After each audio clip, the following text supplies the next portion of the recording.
Keep going for Dallas, everyone.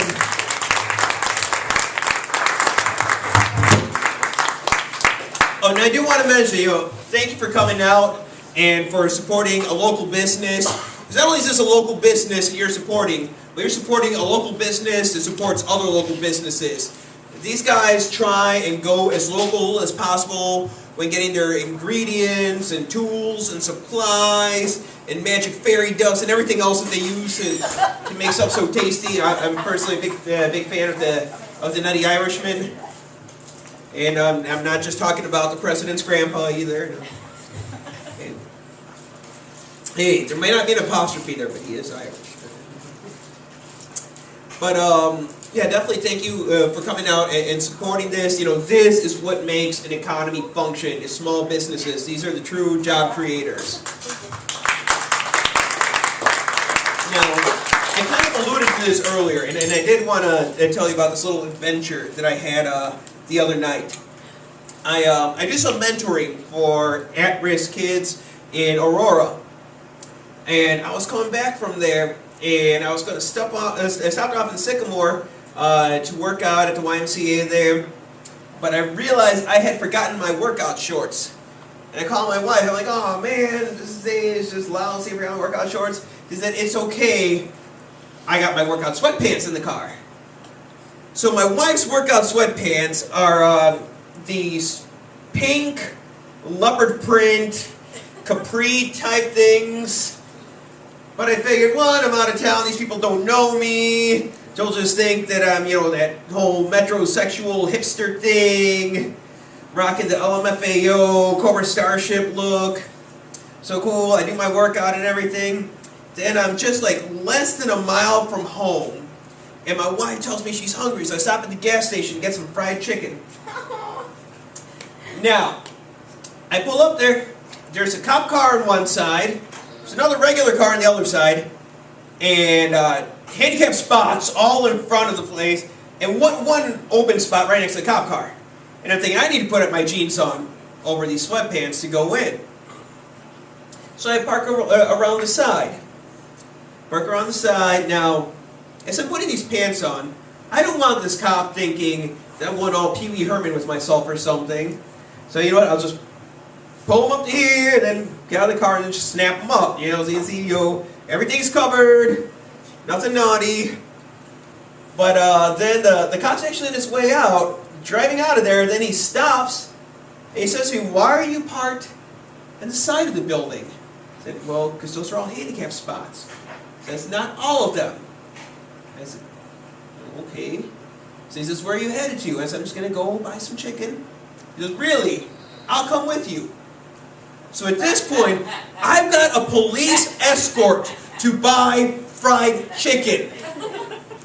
So I walk in there, cop's right behind me. The attendant says to the cop, oh, you're back already? And I said, this is my escort. I'm kind of a big deal here.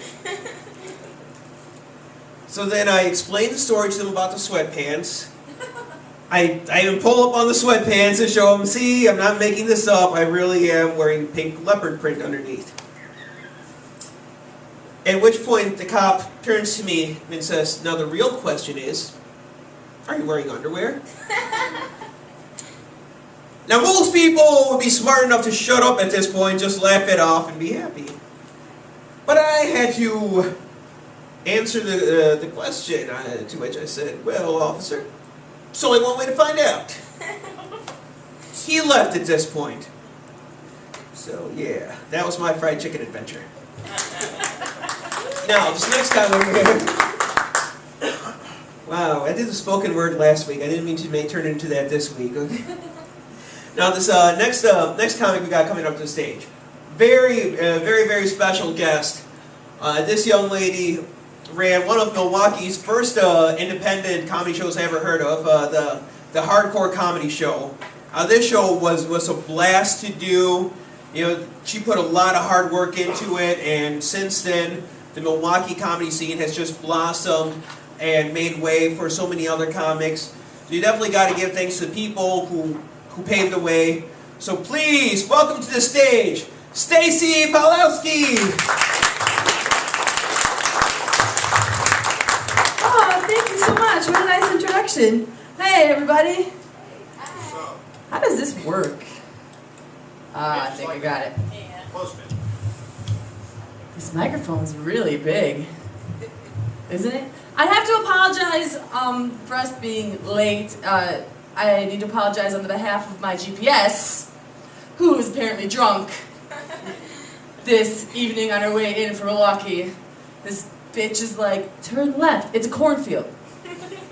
Turn left. I'm sorry, I can't turn left right now. And then we're doing circles in Burlington for 25 minutes. It keeps making me turn left. Dallas thinks we're taking him like out back in some woods. He keeps like, are you sure we're going to Rockford? Yes, it's a GPS. He's trying to make an escape out the side, so. Modern technology, gotta love it. I'm actually very, very Polish, so it's probably my fault for not being able to understand the lady who lives inside of the GPS. Seriously, I'm about as Polish as it gets, guys. This morning I was eating my breakfast cereal and I like to read the side panel there, and it says cholesterol 0 milligrams. But I read it as cholesterol, oh my god. OMG. That's a true story. Oh, stupid cars. I get trouble in cars. I got pulled over the other day. I got pulled over and the cop said that I was texting and driving. That's ridiculous. I would never text and drive. That is irresponsible and dangerous. I was just updating my Facebook. That's still legal, right? And the cop pulled me over and says, you were texting and driving. I said, no, I wasn't. Check my status. It says, I think I'm getting pulled over. Cops, man. Right? I was downtown in Milwaukee the other day, one of the nicer days that we had left. So I had to enjoy the weather. I was walking, and there's this woman who was from Greenpeace or some shit, you know, and she stops me, and she says, do you have a few seconds to spare for the environment? And I said, no, and I kept walking. And seriously, 5 seconds later, I got smacked in the face by a tree. God's honest truth. It was real windy the other day, and this tree was like, in your face! And then a duck flew by and called me a cunt.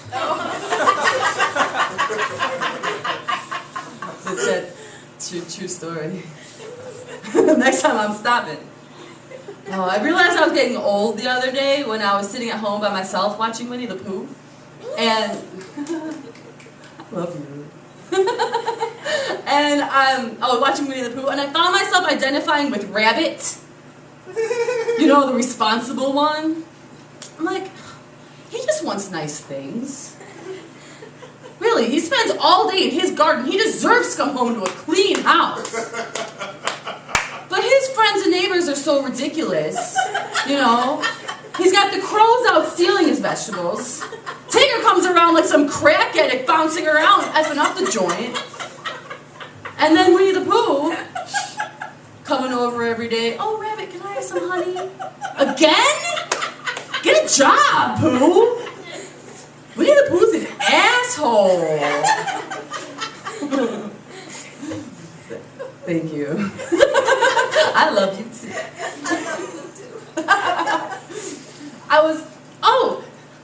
I'm not single anymore. Everybody. I had been for a long time, so I had to ditch all my single jokes, but I actually found somebody, and I found him on Match.com. And I actually did. Give it a shot. Match.com, brought to you by South of Madison. But I felt really weird when I first got on there because I felt a little shallow because you're just, you know, going through pictures of people and you're instantly judging them just based on the picture, you know. It's like ugly, fat, old, douchebag, douchebag, douchebag, you know. So I started to feel really shallow, but then I realized this is what we do in real life, you know. I walk into a room and I'm like, old, ugly, fat, douchebag, douchebag, douchebag. Oh, sorry. I mean, usually there's a lot of people in the room. Like, there's actual douchebags, like you point out.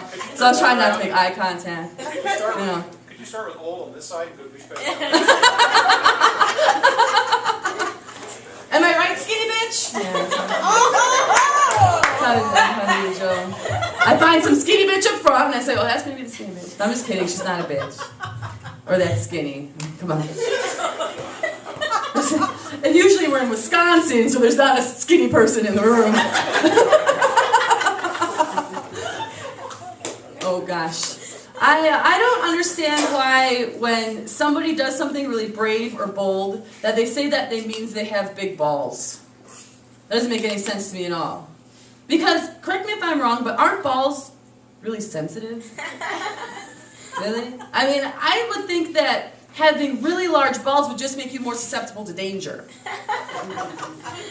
I think you need to protect the guy with the big balls. There might be low end tables or children wielding wiffle bats. It's dangerous.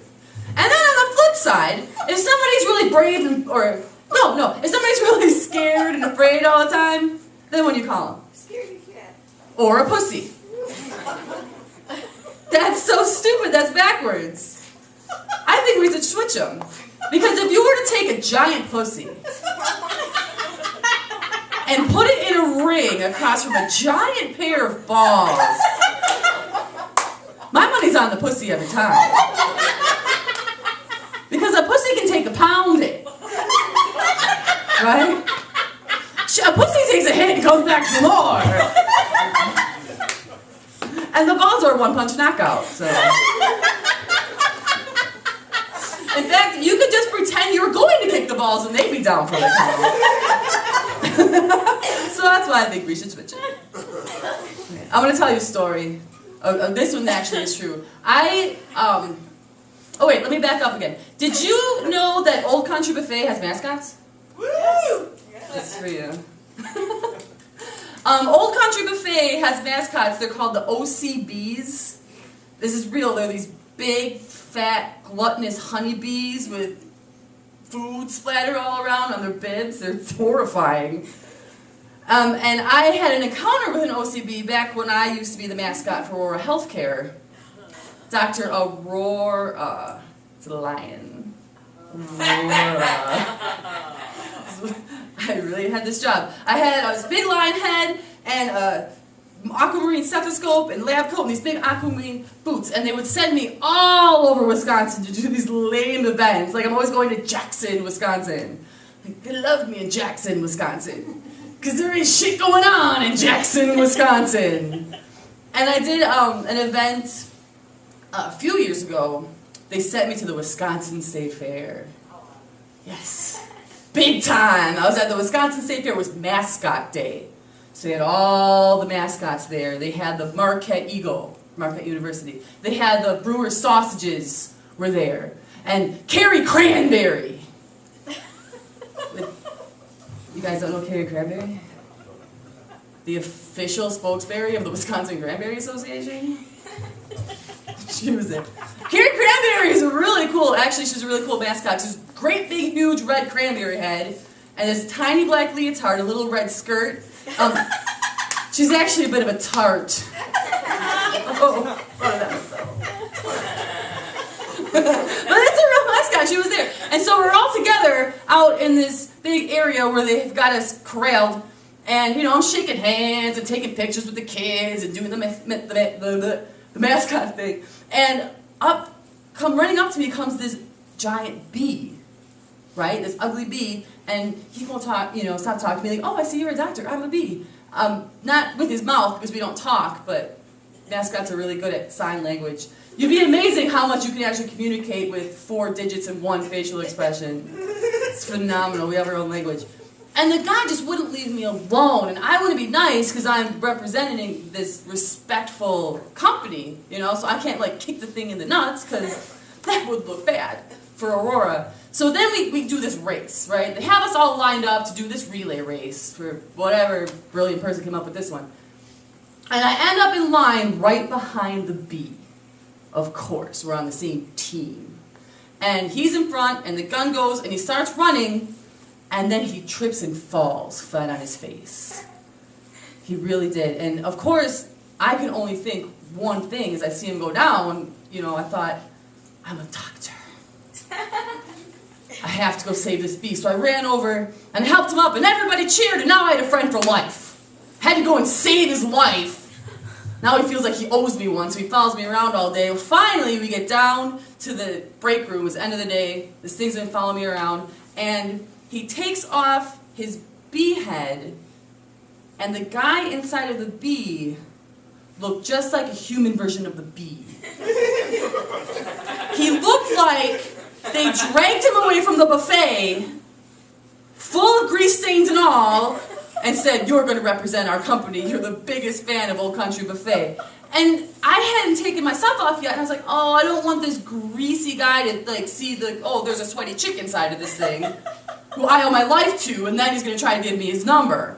So I'm thinking, I'm trying to think of a way out. And then, by the grace of God, in walks Carrie Cranberry. And Carrie Cranberry comes in and unzips and takes off her head, and inside the cranberry is the biggest, muscliest, blackest man I have ever seen in my life. And he actually looked really, with his muscles and the skirt on, he had this weird, like, hermaphrodite sexual thing going on. He